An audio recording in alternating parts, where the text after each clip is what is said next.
Good morning. We are going to discuss today relating to John Austin. He is considered to be the father of the analytical school. Okay. Now, Austin's concept of law, what it is, you can understand Austin in one sentence also. Law is a command of sovereign backed by sanction. Law is what? A command. Who has given the command? The sovereign. And if you don't follow that command, it is to be faced. The concerned offender, the concerned violator has to face what? Sanction. Law is a command of sovereign backed by sanction. The essentials of Austin's definition for law is what? Law is a command, it is given by a sovereign and it is backed by sanction. Such a simple definition of law he has given. Okay. Now we will analyze his theory because he belongs to analytical school. Therefore, we have to analyze his definition also, isn't it? So, Austin's theory is also called as imperative theory. What is imperative theory? The theory which should not be disobeyed. Not to be disobeyed means you have to obey it because it comes in a form of a command. What he says, what are rules? What are laws? A rule laid down for the guidance of an intelligent being by an intelligent being having power over him. What is a rule? Rule is made for guidance. Who has made it? By an intelligent being. For whom he has made it? For other intelligent being. And the person who makes it is having power over him. Therefore, that person is called as a sovereign. Okay. A rule laid down for the guidance of an intelligent being by an intelligent being having power over him.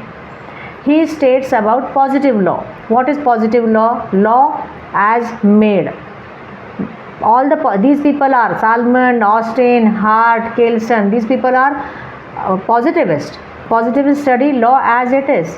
Therefore, he has explained about positive law also.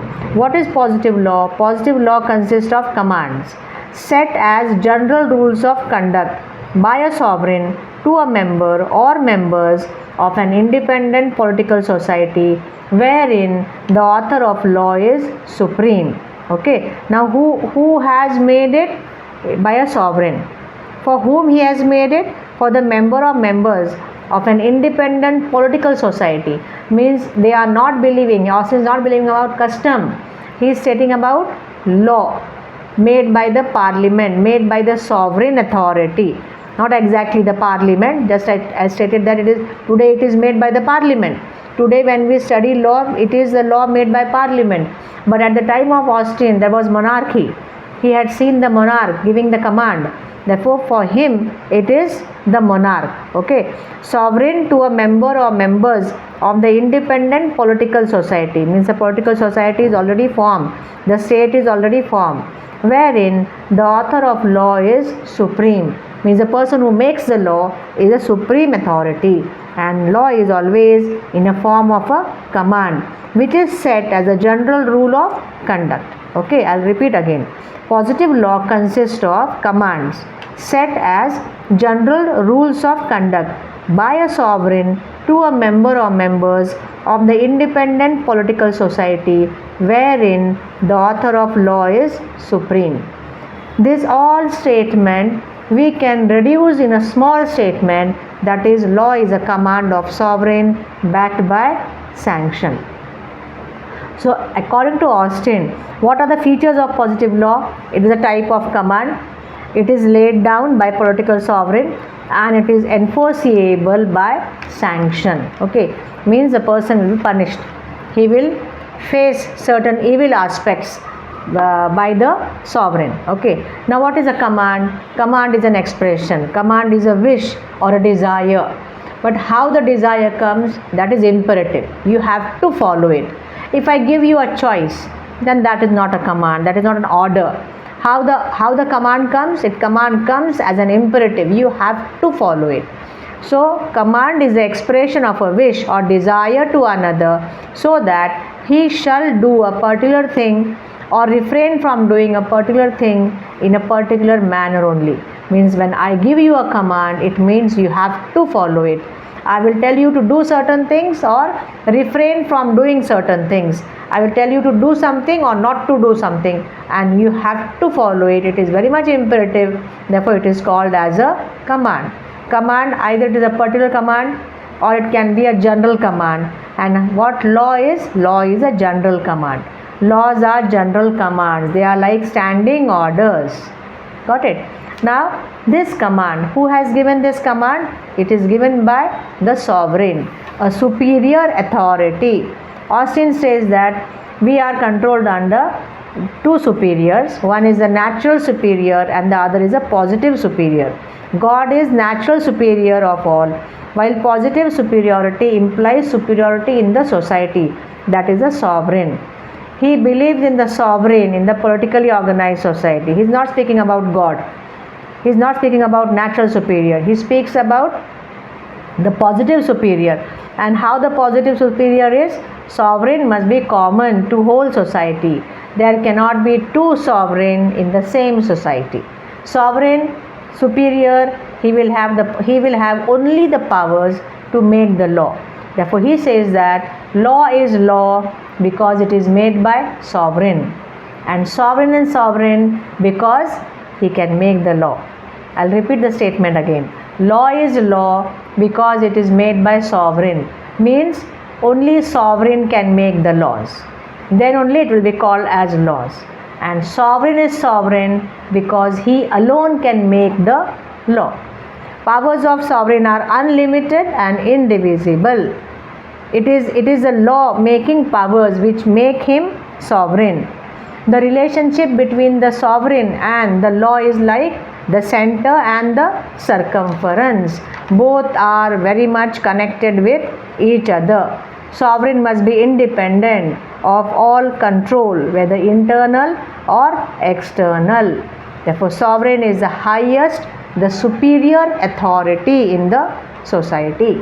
Superiority means power of affecting other with evil or pain, or of forcing them through fear of that evil to change your conduct in a particular manner. Then only the person can be called as a sovereign. Okay, this is the second essential. First was command, the second is sovereign. The third is what? This command are imperative. You have to follow it. Otherwise punishment. Sanction. Sanction means what? Evil, which is to be inflicted in the case of disobedience. Command, duty, sanction are therefore inseparable connected terms, and punishment will be inflicted by the sovereign if you don't follow his command. Okay, law is a command of sovereign backed by sanction. Austin makes a division of law. How he makes a division? He says laws are properly so called and laws are also there which are improperly so called. Means these are called laws but actually they are not laws. Why? Because they are laws of fashion. Because they are laws of science, like the laws of gravitation and all. So these are called as laws but they are improperly called because there is no sovereign. Those are certain principles. These are principles of science. Okay, so he calls them as, people call it as a law but they are improperly so called. He says laws are to be properly called when they are made by some sovereign.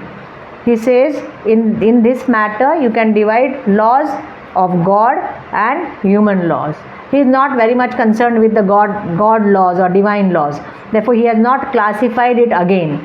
He only is concerned with human laws. Means when the human being, the superior human being makes laws for the other people.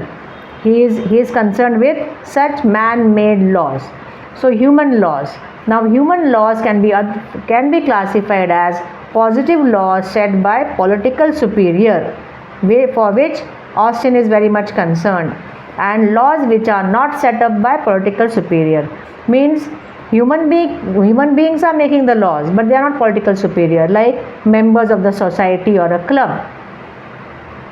They make rules and regulations. They can't be called as a law because they are not superior. You can say morality and all, or when the parents make rules and regulations for their children, the children have to follow. They are superior but they are not political superior. Okay, therefore they can be called as rules, regulations and all. They cannot be called as law, because the word law attaches to those positive laws which are made by political superior. This is the theory of Austin. Law is a command of sovereign backed by sanction. This is the most simple theory which he explained to us. He has made a contribution because this theory is very much clear, simple. He has given the definition of law also in a very simple manner. And mostly what happened, he has separated law from morality. He has tried to avoid the confusion which people created by connecting morality with law. He has made the difference. Got it? So, Austin has given us a very clear, simple theory, and he has separated law from morality. However, Austin has been criticized. How Austin has been criticized? Laws were before the state also. He says that first is the state and then is the law. But we were governed by law before the state also. Yet our society was not politically organized, but we were governed by customs and traditions and all. Therefore, just you can't say that laws are made by the state. No, laws were before the state also. He says law is a command, but all laws are not in a form of a command. All laws are not having sanction. His theory is not applicable to many things or many laws. His theory is not applicable to international law, because all the sovereign, they come together and they make rules and regulations and they decide to get bound by them. Nobody is sovereign from them. They all are sovereign. They are coming together. So his theory is not applicable to international law. It is not applicable to constitutional law. It is not applicable to personal law. And mostly Austin has ignored customs, and we can't ignore custom, because custom is a source of law. And the main aspect for which the Austin has been criticized, that Austin has ignored the purpose of law. He has not given like 1 minute or one line for the purpose of law. He has only stated law is a command of sovereign backed by sanction. But what about the purpose? Why law is being created? What is the end of law? He has not spoken anything on that. Therefore, his theory is one-sided, incomplete, and the purpose of law is completely ignored. Okay. Now, whenever we are going to study the jurist, we have to first discuss about what his views are, and then you have to criticize. You can criticize him properly when you can understand his theory first.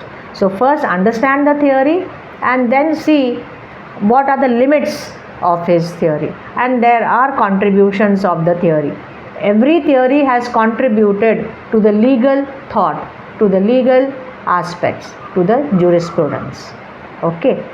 Bye bye. See you in the next video.